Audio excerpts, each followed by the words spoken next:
પહેલા તો thank you કહીશ વેસ્ટીઝ બિઝનેસને કે આ મને ઓપોર્ચ્યુનિટી મળી.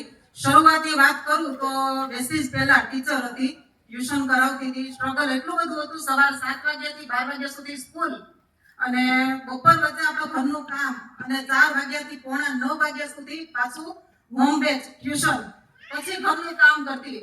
એટલું બધું સ્ટ્રગલ હતું. શું કામ કે મારે 30,000 પ્લસની ઇન્કમ લેવી હતી. એ 10 કલાક કામ કરતા કરતા 30,000 પોગી નહોતી.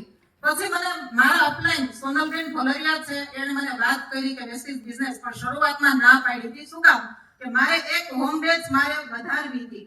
જો આ બિઝનેસમાં ધ્યાન આપું તો એ હોમ બેચ મારી થાય નહીં, એટલા માટે હું ના પાડતી હતી. પણ એને 36,000 નો જે ચેક આવ્યો ને હમણાં કીધું કોરોના પછી, તો ત્યારે મને એવું થયું કે આ કોરોનામાં મારી પણ ઇન્કમ બંધ થઈ ગઈ હતી સ્કૂલમાંથી.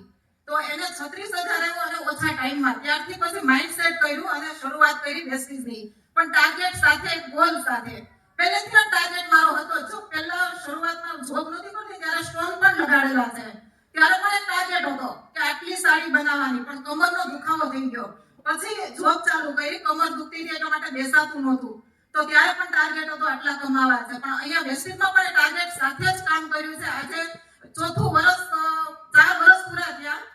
પહેલો ચેક 91 રૂપિયા અને અત્યારે હાઈએસ્ટ ચેક 1,32,000 નો છે. હવે અહીંયા સુધી પહોંચી તો એમાં સ્ટ્રગલ પણ આવેલું છે. દરરોજ પહેલા શરૂઆતમાં એવોર્ડ ફંક્શન આવ્યું ને ત્યારે હું ગઈ હતી, તો મને એવોર્ડ બહુ ગમે લેવા. તો ખબર નહોતી કે આટલી ઇન્કમે પહોંચીશ, પણ એવું હતું કે 5,000 આવે તો 30,000 પ્લસ મારા થઈ જાય છે. પણ બ્રોન્ઝનું લેવલ લેવું હતું, મારે એવોર્ડ લેવો હતો, એટલા માટે એટલી સ્ટ્રગલ કરતી હતી. દરરોજના 4 થી 5 પ્લાન.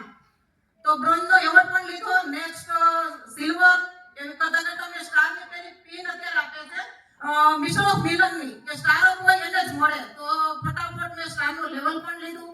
એવોર્ડ એટલા બધા ગમે કે દર વર્ષે મને એમ થાય કે નવું લેવલ ચેન્જ કરી દઉં.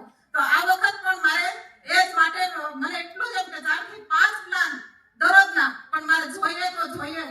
એ રીતે સ્ટ્રગલ કરેલી છે. બહાર પણ આઉટ ઓફ સિટી મારી ટીમ છે, ત્યાં કામ ચાલુ છે. અને thank you, wish you well. 2 foreign trip કરી છે અને આટલો સરસ ચેક લઉં છું કે મારા છોકરાઓ કોઈ પણ વસ્તુ પર હાથ મૂકે ત્યારે ના નથી પાડવી પડતી.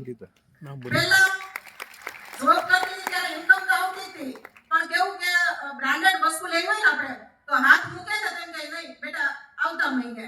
પણ આજે એ શબ્દ નથી બોલવો પડતો. અને એક સપનું એ પણ હતું કે હું જે જોબ કરું કે બિઝનેસ કરું, ઘરે આવીને થાક લાગે આપણને, તો એક કામવાળી હોય આપણા ઘરે. આપણે કામ ન થાય તો કામવાળા કરે. તો આજે કામવાળી પણ મારી ઘરે રાખી દીધી છે. તો થેન્ક યુ વેસ્ટીઝને કે એના લીધે જ આ મને સક્સેસ મળી છે અને આટલો ચેક આવે છે. Thank you, wish you well.